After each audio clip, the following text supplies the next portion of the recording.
वळूया पुढल्या बातमीकडे। माणिकराव कोकाटेंना दिलासा मिळालाय। कोकाटेंना 1 तारखेपर्यंत हा दिलासा मिळालाय। आमदार अपात्रतेसंदर्भात निकाल राखून ठेवण्यात आलाय। न्यायालयानं हा निकाल 1 तारखेला देऊ असं म्हटलंय।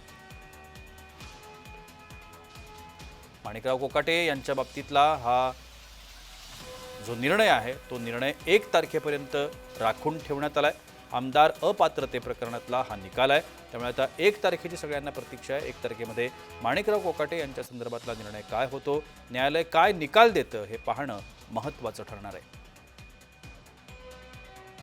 शेवटी एक प्रशासकीय बाब आहे आणि मुख्यमंत्र्यांनी नमूद केलं ते वस्तुस्थिती खरी आहे की कुठल्याही मंत्री महोदयानं त्यांचे खाजगी सचिव किंवा त्यांच्या कार्यालयीन स्टाफ नेमायचा असेल तर त्याची अंतिम मान्यता मुख्यमंत्र्यांचीच असते। मुख्यमंत्र्यांनी जे वक्तव्य केले किंवा जे विधान केले ते योग्यच आहे। माणिकरावने विधान कुठल्या कॉन्टॅक्समध्ये केले मला माहीत नाही, ते सुद्धा आज आणि काल न्यायालयीन कामकाजामध्ये व्यस्त त्या ठिकाणी होते।